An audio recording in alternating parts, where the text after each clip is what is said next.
महाराष्ट्र के deputy CM Ajit Pawar का plane crash में निधन हो गया है। आज सुबह 8:45 पर यह हादसा हुआ। महाराष्ट्र के बारामती एयरपोर्ट पर लैंडिंग के दौरान उनका चार्टर्ड प्लेन क्रैश हुआ है। हादसे में अजीत पवार के सुरक्षाकर्मी, 2 पायलट और एक महिला क्रू मेंबर समेत 5 लोगों की जान गई है। पवार महाराष्ट्र पंचायत चुनाव के लिए बारामती में जनसभा को संबोधित करने बारामती जा रहे थे।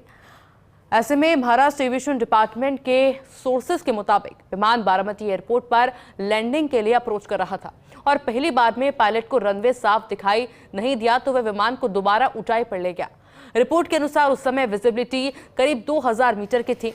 पहली कोशिश नाकाम रहने के बाद बारामती के रनवे 11 पर दोबारा लैंडिंग की कोशिश की गई।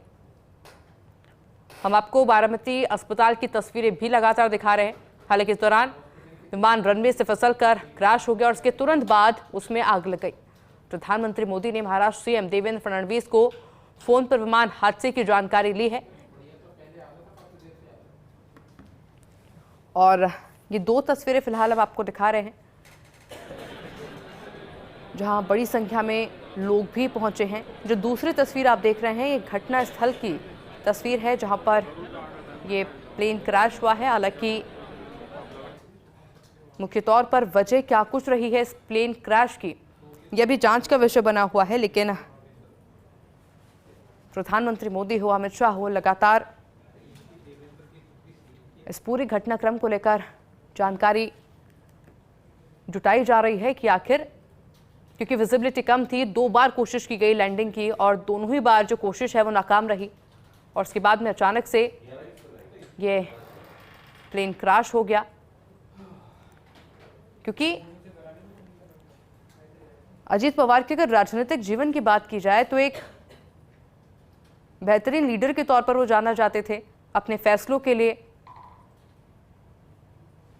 लेकिन आज सुबह जब ये हादसा हुआ लगभग 8:45 पर, तो यकीन कर पाना वाकई में मुश्किल था कि अजीत पवार अब हमारे बीच नहीं रहे हैं। कि दूसरी तस्वीर हम आपको वीडियोस दिखा रहे हैं उस हादसे के वक्त के।